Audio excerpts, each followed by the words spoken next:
Bienvenidos a Son Nuestros Hijos, el espacio de ECA, la Asociación de Educadores contra el Adoctrinamiento para Multicanal Radio. Hoy me acompañan María Fernanda Gredano, Pedro González Murillo, Arlindo Farto, Beatriz Montes. Antes que nada, quisiera, antes de pasar a la entrevista y a presentaros a nuestro invitado de hoy, quisiera daros nuestros contactos, porque es algo muy importante que tenéis que tener, porque si necesitáis comunicaros con nosotros por un tema de adoctrinamiento, que lo estáis sufriendo, o porque lo conocéis y queréis venir al programa y que todo el mundo lo sepa y se entere, y tenéis aquí vuestro lugar para poderlo exponer.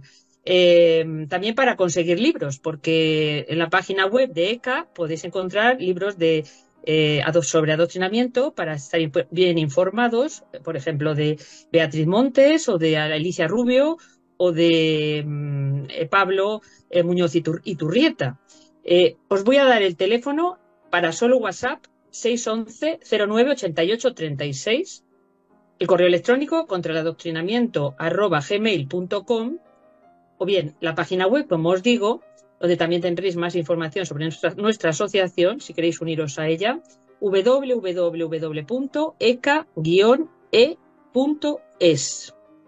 Y ahora ya, sin más preámbulos, vamos a dar paso a nuestro invitado, el padre Julián Lozano, delegado de Medios de Comunicación de Getafe, Madrid.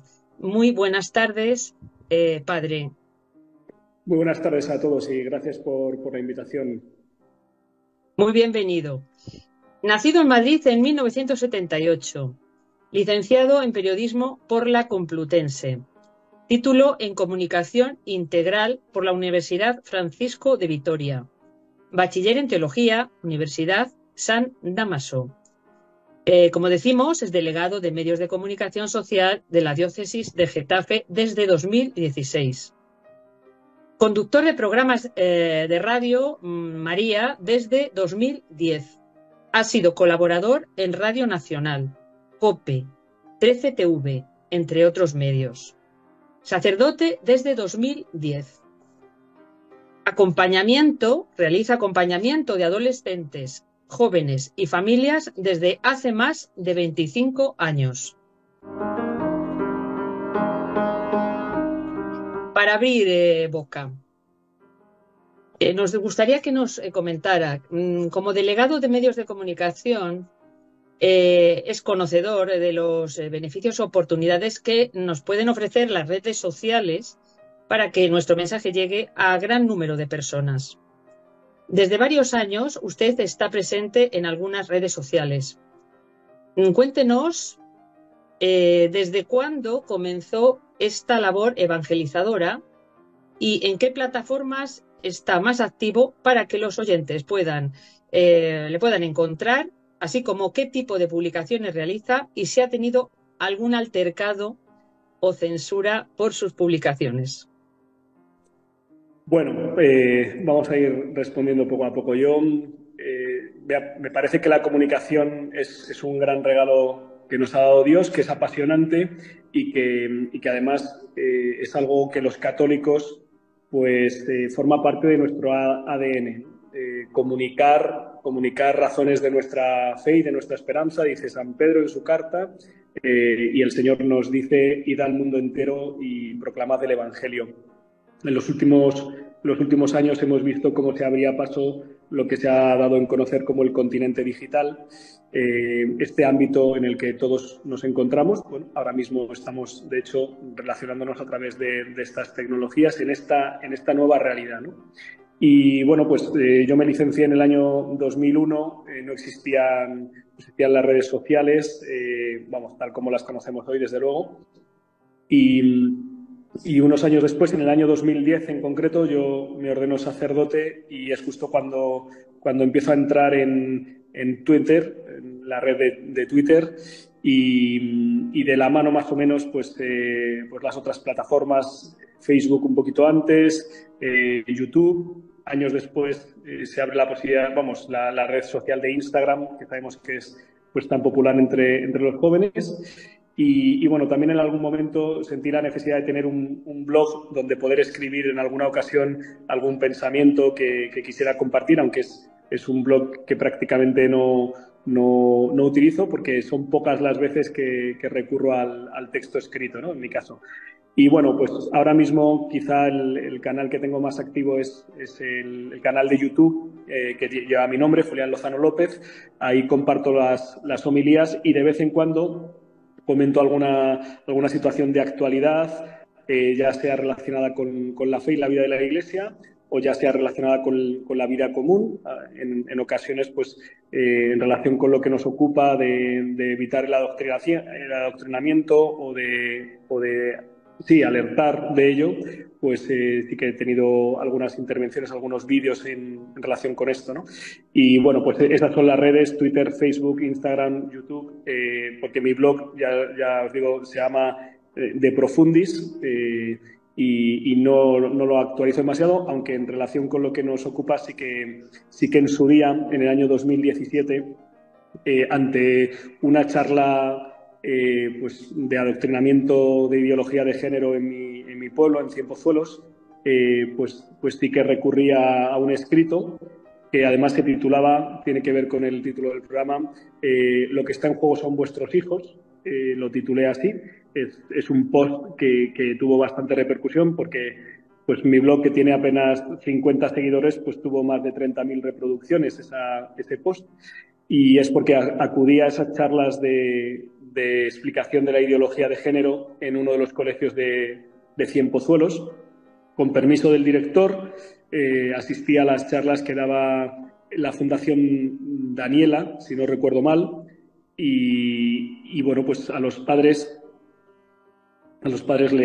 les iba a dar una explicación que yo pues asistí a ella y después lo recurrí, pero bueno, a lo mejor después podemos profundizar más en ello. Y bueno, yo le he preguntado si ha tenido alguna censura, alguna situación de censura o altercado. También Sí, quería conocer lo que nos acaba de contar, un poquito más en profundidad, si nos lo pudiera detallar. sí, sí, muy bien, pues van las dos cosas relacionadas, ¿no?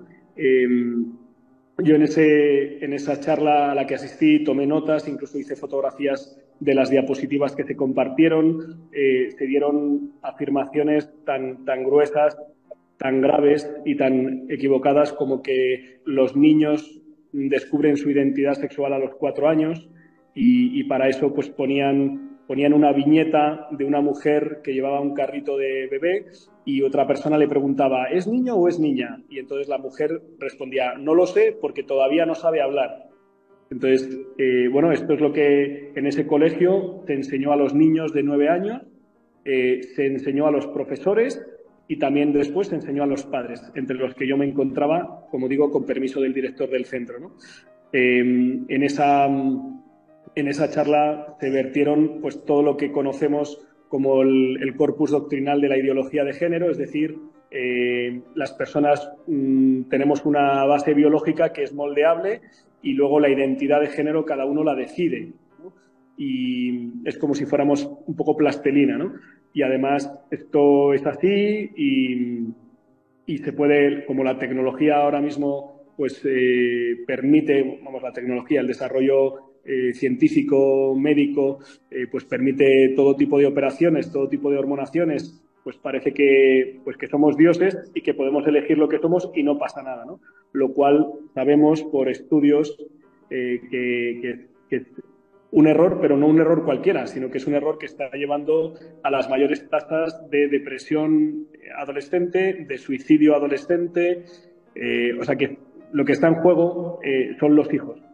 Yo colgué en mi blog lo que está en juego son vuestros hijos, las diapositivas, las fotos de las diapositivas, algún vídeo que se recomendaba sobre cómo un padre pues lo que debía hacer es cuando su hijo se siente hija o su hija se siente hijo, pues abrazarlo, incluso vestirte, si eres hombre, pues vestirte de mujer para solidarizarte con él y tal.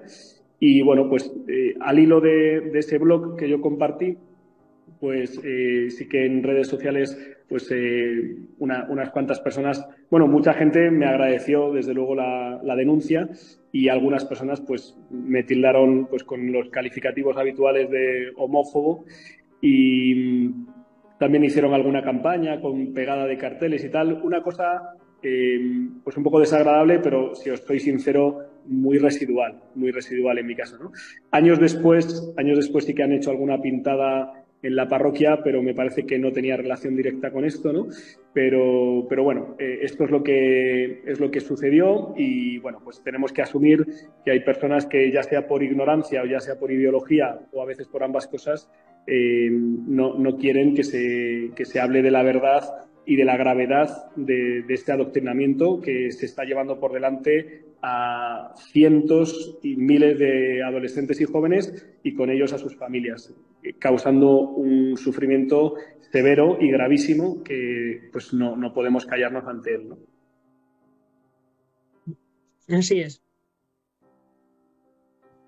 ¿Algún compañero quiere hacer una pregunta? Julián, buenas tardes. Soy Pedro Muy buenas tardes, González. Pedro.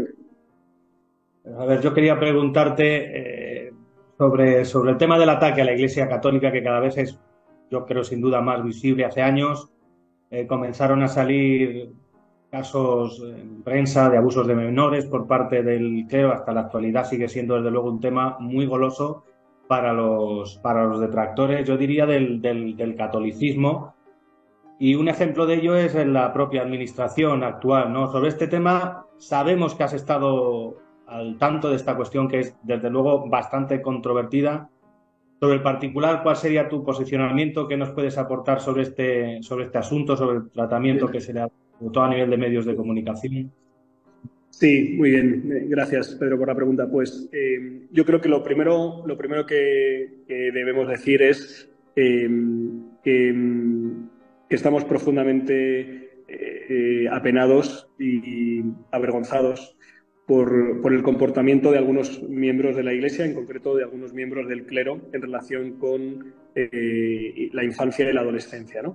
Y que un solo caso, esto lo ha expresado varios de nuestros pastores, un solo caso nos rasga el corazón, ¿no? Y que pedimos perdón y si hace falta se pide todas las veces que sean necesarias a las personas que se han visto afectadas por un comportamiento indigno y absolutamente antievangélico y anticristiano. La primera que sufre estas heridas es la propia Iglesia, porque quienes sufren estas heridas son hijos suyos y están provocadas por otros hijos suyos, ¿no? Dicho esto, que es importante, luego lo siguiente que hay que ver es de qué estamos hablando, en qué consiste este fenómeno. Bueno, desgraciadamente el tema de los abusos sexuales a menores es un tema, desgraciadamente, que tiene una presencia en la sociedad mucho mayor de lo que pensamos, porque es un tema que normalmente no se publica, no se publicita, ¿no? Hay distintas estadísticas que hablan de un porcentaje considerable de menores que han sufrido estos abusos. La Fundación ANAR, que es una fundación civil, publicó hace, me parece que un par de años o 3, ahora mismo no lo recuerdo, pero se podría buscar los enlaces para que también el público lo pudiera ver por sí mismos. La Fundación ANAR, de Protección a la Infancia, a los Niños, publicó en su día un estudio muy serio sobre este asunto.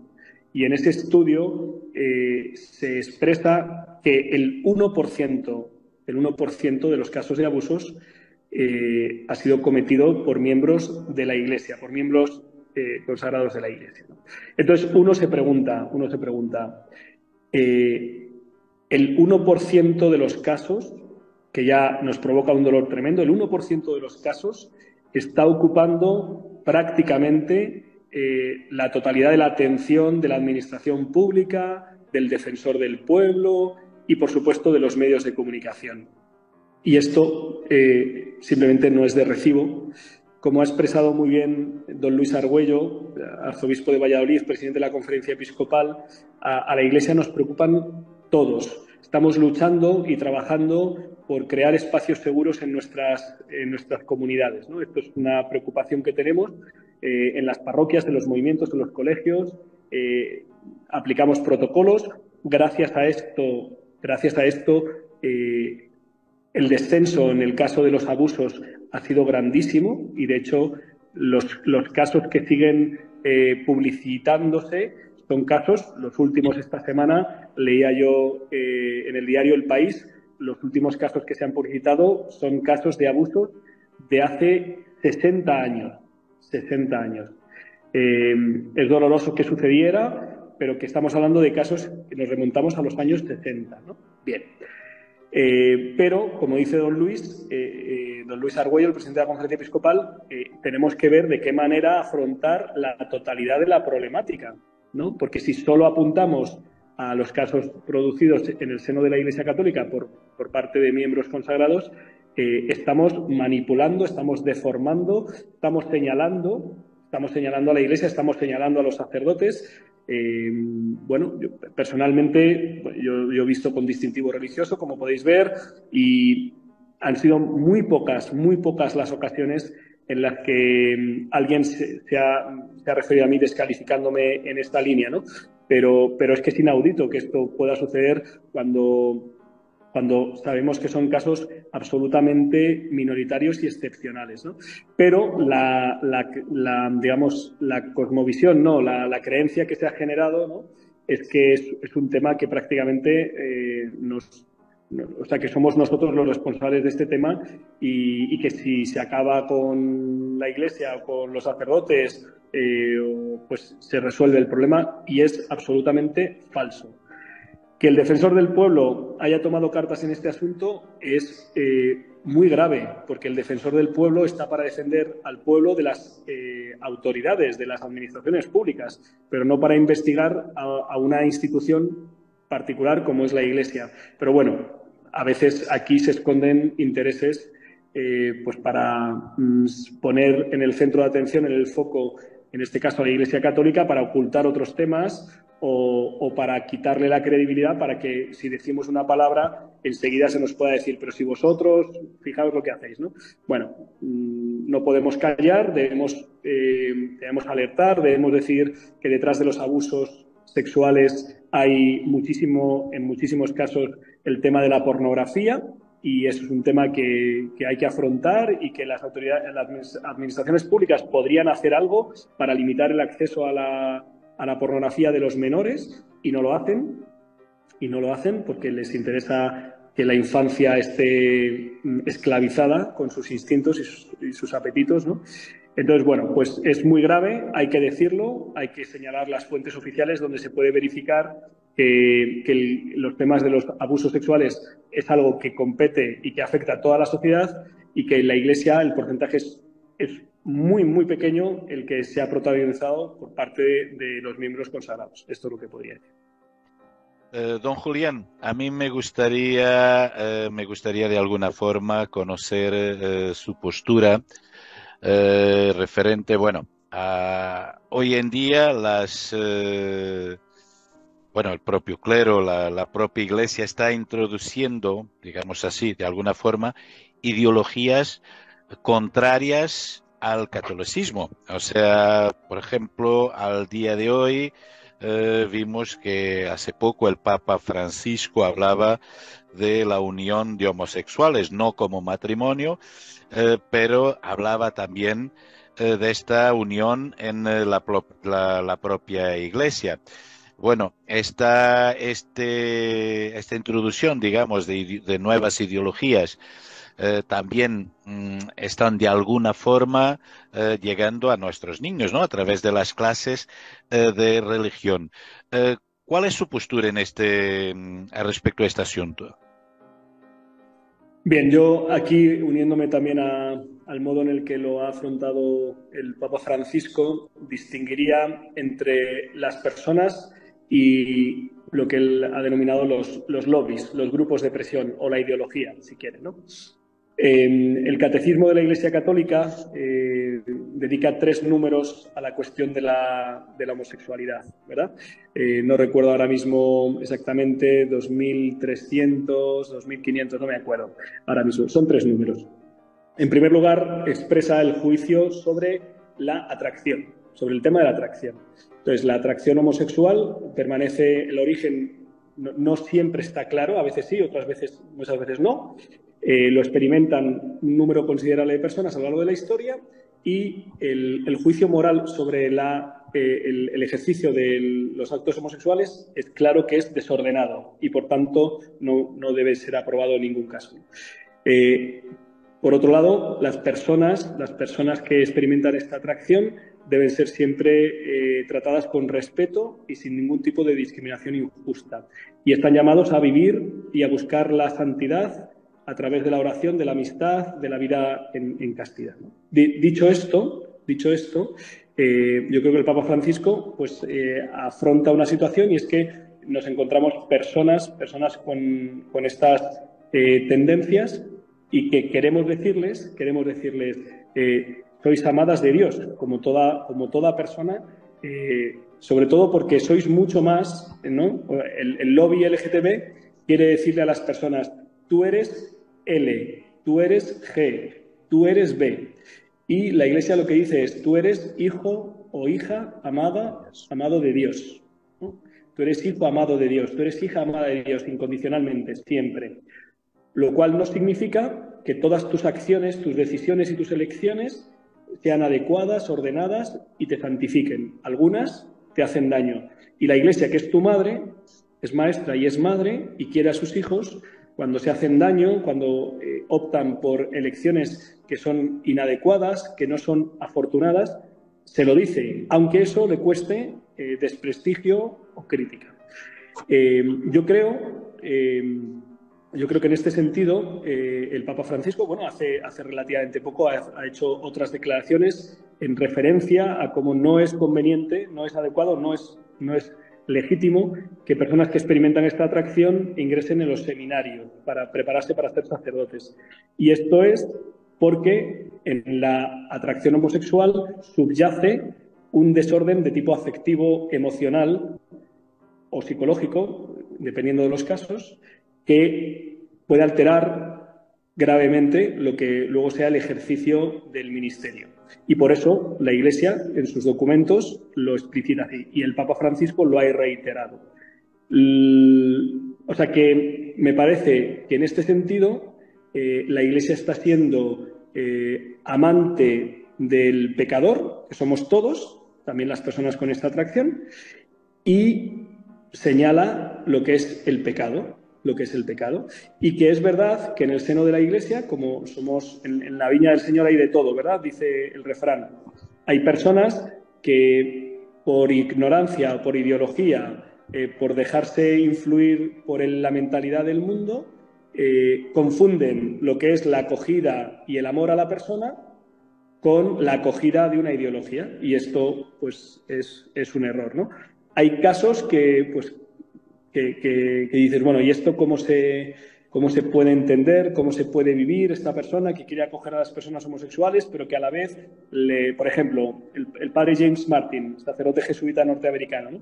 Pues él piensa que lo mejor que puede hacer es asumir la nomenclatura, las terminologías, ¿no? Y si las personas con esta atracción quieren que se les llame gay, lesbiana, transexual, bisexual, LGTB, pues que lo mejor es hacerlo. Yo creo que esto es un error, porque la persona no es una sigla, no es una etiqueta, que la identidad de la persona no lo marca su atracción, sino su identidad que nace de la creación dada por Dios, que además es un don y es un regalo, y está llamado a asumirlo y a acogerlo. ¿Qué es lo que creo que podemos hacer? Respondiendo a tu pregunta, que a lo mejor he dado un rodeo demasiado largo. Pues lo que creo que podemos hacer es formarnos en el magisterio de la Iglesia, en la enseñanza de la Iglesia en este campo. En concreto, hay una luz muy potente, y además tengo aquí detrás a la imagen de San Juan Pablo II, que me está dando cuenta de que justo me he puesto de tal manera que no se le ve, pero bueno, pues Juan Pablo II, su magisterio, su teología del cuerpo, su enseñanza sobre la verdad del amor humano, con absoluta caridad, pero también con claridad, nos ayuda a vivir lo que es nuestra identidad, nuestra vocación al amor, en la complementariedad de hombre y mujer. Creo que esto es importante. El Papa Francisco, por ejemplo, en Amoris Laetitia y en Laudato Si, ha expresado con mucha claridad tanto que el matrimonio, la unión de dos personas del mismo sexo no es en absoluto, no tienen nada que ver con el matrimonio, ¿sí? Es otro tipo de relación que no es una relación ordenada, aunque evidentemente pueda tener elementos positivos. Evidentemente, en la relación entre dos hombres y dos mujeres que tienen una relación de afecto y de aprecio puede haber elementos positivos, pero la relación en sí misma no tiene el orden creacional, no lo tiene. Y por eso no puede ser sacramento y por eso tiene una serie de implicaciones. Por ejemplo, no puede ser padrinos personas que están viviendo habitualmente de esta manera. Bueno, hay una serie de orientaciones claras a este respecto, ¿no? En Laudato Si habló muy claro del tema de la transexualidad, del tema de que para cuidar la casa común, la creación, la primera ecología es acoger la ecología humana, es decir, acoger mi identidad, mi cuerpo. Es un atentado contra la creación, contra el creador y contra la misma persona, pretender cancelar la diferencia sexual, dice, y no asumir, aceptar y abrazar la propia realidad corporal y querer manipularla y transformarla como si fuera plastilina, ¿no? Entonces, yo creo que hay mucha confusión, desgraciadamente, que algunas intervenciones del Santo Padre, del Papa Francisco, han sido malinterpretadas, a veces porque los términos a lo mejor no han sido todo lo claros que deberían haber sido, pero que nuestra tarea como católicos, como educadores, es conocer bien la enseñanza de la Iglesia y enseñarla con caridad y con claridad y con valentía, porque en el fondo nos estamos jugando el bienestar, la felicidad y también la santidad y la salvación de adolescentes y jóvenes. Y esto es muy serio y muy sensible. Correcto. Nosotros, en nuestra asociación, en EC, en Educadores contra el Adoctrinamiento, nos preocupa bastante y luchamos bastante en contra del adoctrinamiento que sufren nuestros niños en clase. Un poco todos los temas ideológicos, no solo el ya comentado tema LGTBI, la ideología de género, la Agenda 2030. Usted en determinadas ocasiones ha tenido que comentar el comportamiento de algún político. O sea, ¿cómo podría de alguna forma señalar lo más llamativo en el panorama político en este momento hasta el adoctrinamiento hasta nuestros hijos? Bueno, es una pregunta que implica muchos ámbitos. Yo creo que se está dando la quiebra de la sociedad democrática. El Papa Benedicto XVI, de feliz memoria, que en paz descanse, advirtió de la dictadura del relativismo, ¿no? Hace 2, 3, 4 décadas quizá se hablaba del relativismo como de una especie de tolerancia pacífica a todas las ideas, y esa tolerancia pacífica a cualquier tipo de ideas se ha convertido en una dictadura del pensamiento único que se impone y que, como no existe verdad, ¿no? Porque ya hemos quedado en que no hay verdad para esta mentalidad, pues lo que se impone es el poder, ¿no? Quien tiene el poder político y quien tiene el poder mediático marca lo que está bien, lo que no está bien, ¿no? Pues todo el tema woke de la cultura de la cancelación, pues ahora mismo lo vemos, ¿no? Hay cosas que no se pueden decir aunque sean verdad. Y esto es muy grave y muy serio. Y esto está abocando a una sociedad que está en crisis. Lo podemos ver en muchos indicadores, ¿no? He mencionado antes algunos, por ejemplo, tema de depresión, tema de suicidio, por no hablar de las rupturas en los ámbitos familiares, de la desvinculación, de la falta de vínculos, de relaciones y tantas otras cosas. En este sentido, la política tiene una responsabilidad muy grande, y o sea, es imposible tener una convivencia sana en una sociedad si no se dan los elementos básicos de respeto a la verdad, ¿no? O sea, la mentira mina absolutamente las relaciones personales y sociales.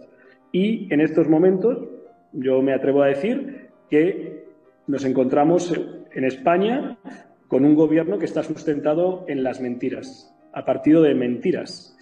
Y no ha habido rectificación, no ha habido petición de perdón, no ha habido, se ha dicho que ha habido un cambio de opinión, ¿no? Estas declaraciones muy conocidas, muy famosas del señor Pedro Sánchez al periodista Carlos Alsina cuando le dice ¿por qué nos ha mentido tanto? El periodista Carlos Alsina le enumera algunos de los campos en los que nos han mentido y el señor Sánchez dice que no han sido mentiras, que han sido cambios de opinión, ¿no? O sea, es como decir, bueno, te doy la mano, hacemos un trato, cuentas conmigo y al día siguiente dice, oye, que cambia de opinión, ya no cuentas conmigo. No es que sea un desleal, no es que sea un falso, no es que te haya traicionado, sino simplemente que he cambiado de opinión, ¿no? Lo grave es que esto no lo hacen unos delincuentes de unos barrios marginales, sino que lo hace el primer servidor de la sociedad, ¿no? Esto es gravísimo para nuestra sociedad y a partir de ahí es imposible construir prácticamente nada. ¿Por qué? Porque si no hay respeto a la palabra dada, no hay respeto a la verdad, no hay verdad, hay opinión, hay lo que yo digo, ¿no? Pues entonces es imposible construir. ¿Qué podemos hacer? Pues quien quiera proponer otra forma de hacerlo, pues primero está el denunciarlo, hay que denunciarlo, ¿no? Hay que advertirlo, hay que compartirlo para que otras personas puedan abrir los ojos y darse cuenta. Y por otro lado, que nuestro estilo de propuesta educativa, de relación con las personas, pues sea profundamente respetuosa con la verdad, con la libertad de las personas, con el deseo del bien para ellas, ¿no? Y bueno, pues hay una agenda, está clarísimo que hay una agenda a nivel mundial. No sé si se identifica exactamente con la Agenda 2030, pero si no, es muy parecida, en la que se quiere imponer una serie de pautas de vida que pasa pues, por la disminución de la población. Esto es evidente, no hay más que una propuesta de realidades que aminoran la población. Es dificilísimo hoy en día traer hijos a este mundo con la inestabilidad, con las crisis, con las guerras.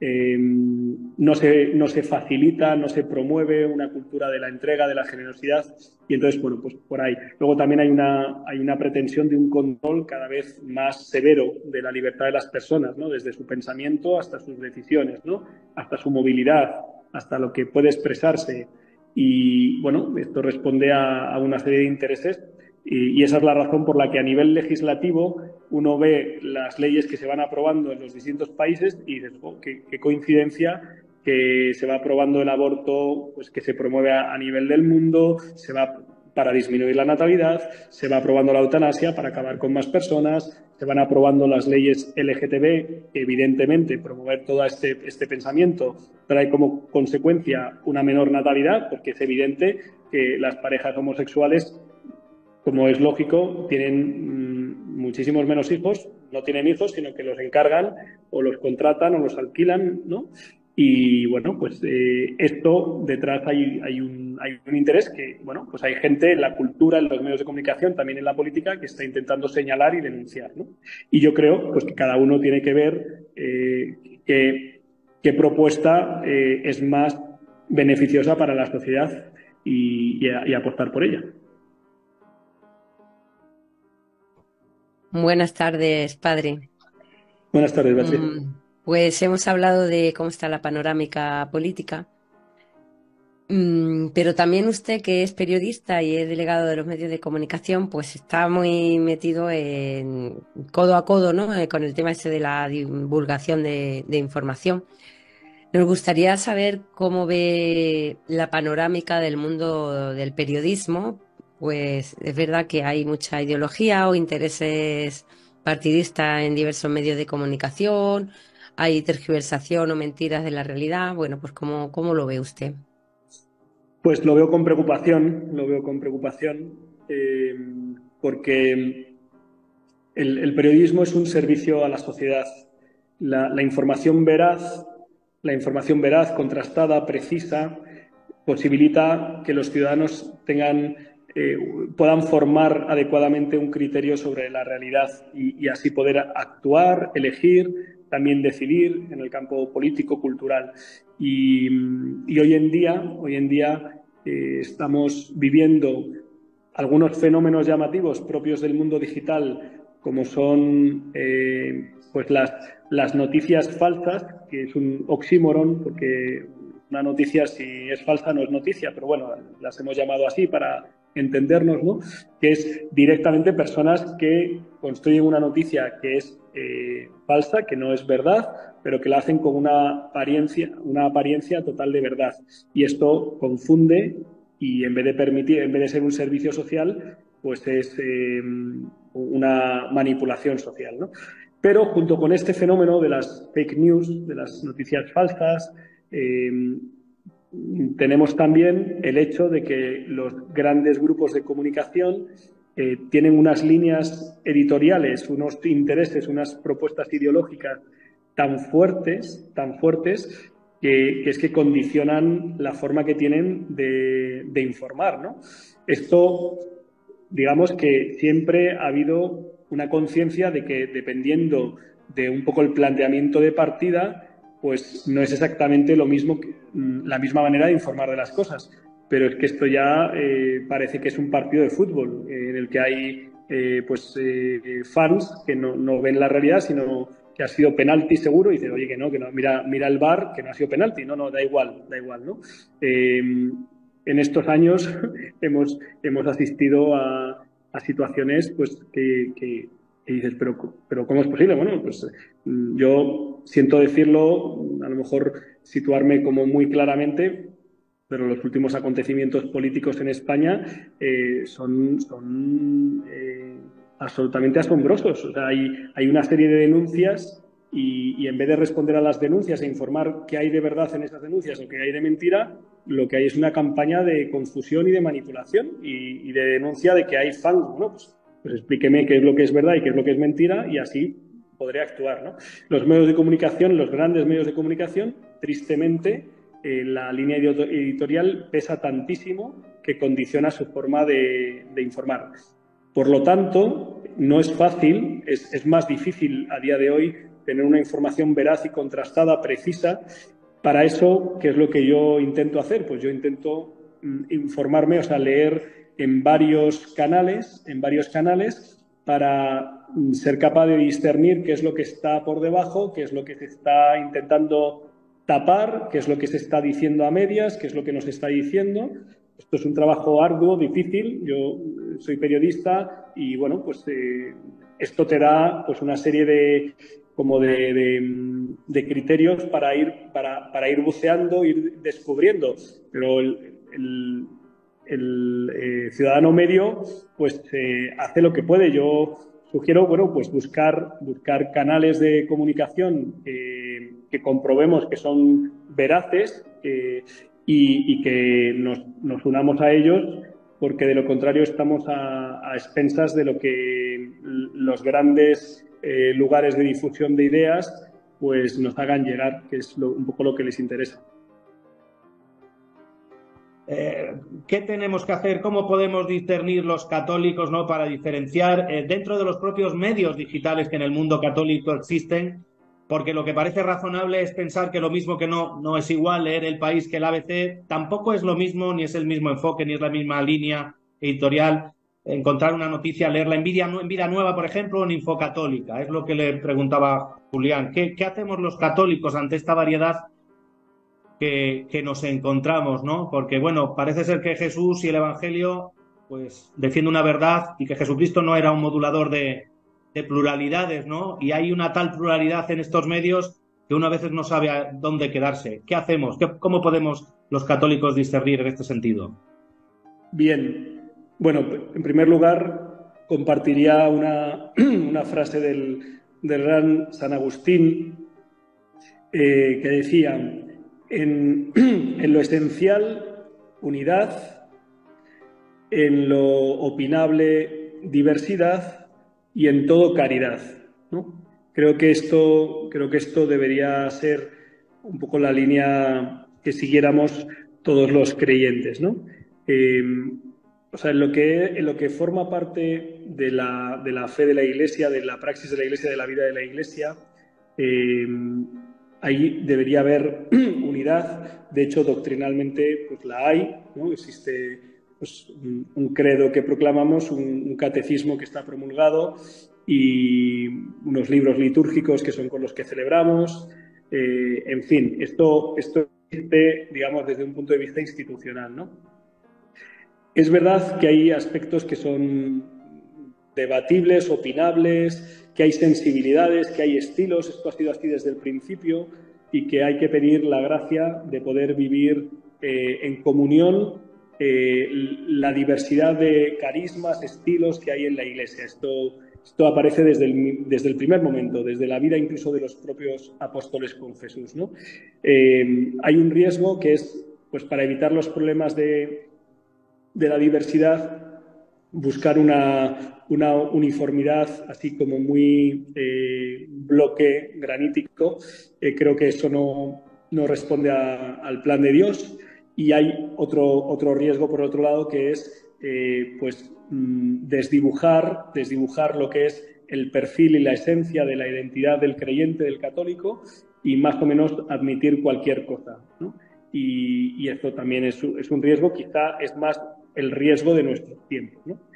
Esto se traduce en los medios de comunicación. En el ámbito de lo digital, pues quizás se puede observar con más claridad. Antes decía qué es lo que intentaba yo hacer para descubrir la verdad de los temas sociales, civiles, culturales o políticos, que es leer varias fuentes y así ver un poco por dónde están los enfoques, los subrayados, hacia dónde me quieren llevar. Este ejercicio también se puede hacer cuando uno afronta una cuestión eclesial y ve cómo reacciona pues, un medio de un estilo y un medio de otro, e intentar ver, bueno, qué es lo que está proponiendo este medio, qué es lo que está proponiendo este medio, ¿no?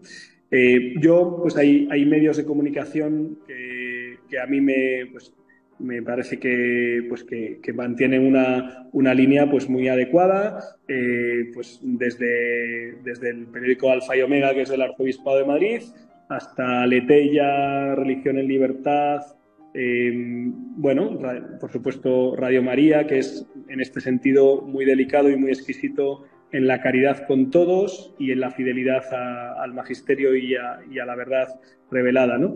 Y luego, pues hay otra serie de medios que tienen pues, otros acentos, otros subrayados. Yo he denunciado algunos, yo he denunciado en mis propias redes sociales algunos, pues manipulaciones, se ha apuntado a sacerdotes de mi diócesis, por ejemplo, y bueno, pues yo cuando he tenido la oportunidad, pues en mis redes sociales, evidentemente esto siempre al margen de los canales institucionales de mi diócesis a los que yo sirvo como delegado, pero que no utilizo nunca, en ningún caso, para expresar mis planteamientos personales, ¿no?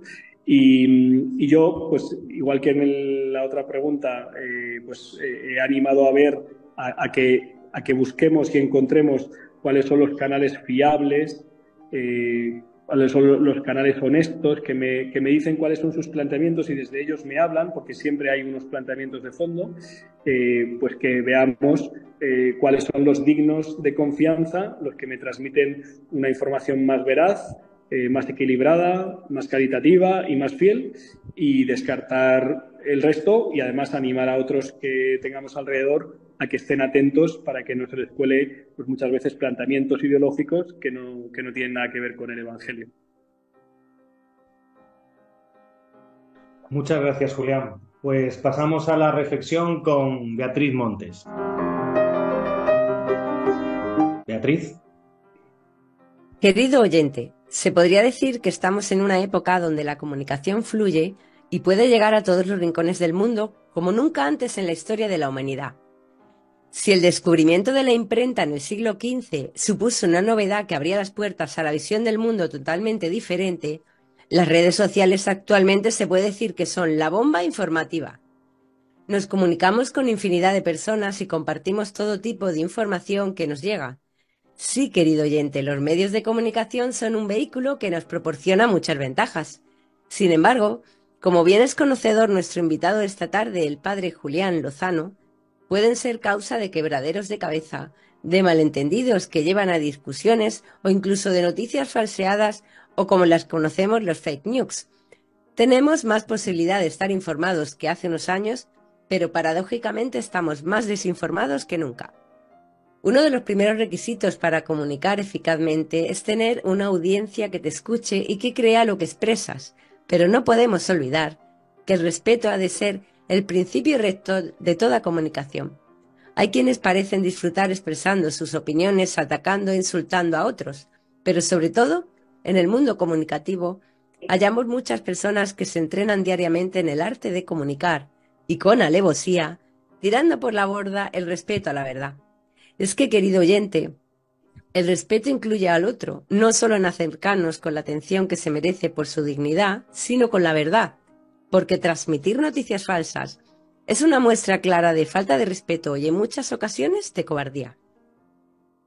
Otros, por no querer mojarse y entrar en berenjenales, prefieren ocultar la verdad, mirar para otra parte y permanecer en silencio. Es verdad que en boca cerrada no entran moscas, pero no es menos cierto que, como decía Cicerón, conocido orador romano, la verdad se corrompe, tanto con la mentira como con el silencio. Decir la verdad en nuestros días, en contra de lo establecido como verdad oficial, puede ser un acto de valentía, como experimenta en no pocas ocasiones el padre Julián, y sobre todo, si se hace con ese respeto que lleva intrínseco el amor hacia el otro, porque ya lo afirmaba la Madre Teresa. Las palabras amables pueden ser cortas y fáciles de decir, pero sus ecos son realmente infinitas. Y esto, personas como el padre Julián y los miembros de ECA lo sabemos de sobra y lo intentamos llevar a la práctica con este programa en defensa de los menores sometidos a las mentiras del adoctrinamiento, porque son nuestros hijos. Un saludo y hasta la próxima cita. Después de esta reflexión tan interesante de nuestra compañera Beatriz, pues nos queda despedir el programa de hoy.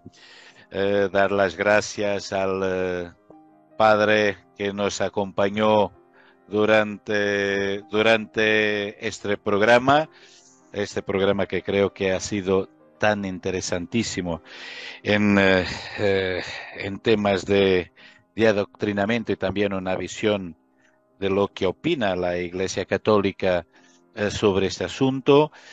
Quédanos despedir el programa y esperar hasta una próxima cita. De nuestra parte nos queda decir que dejen en paz a los niños.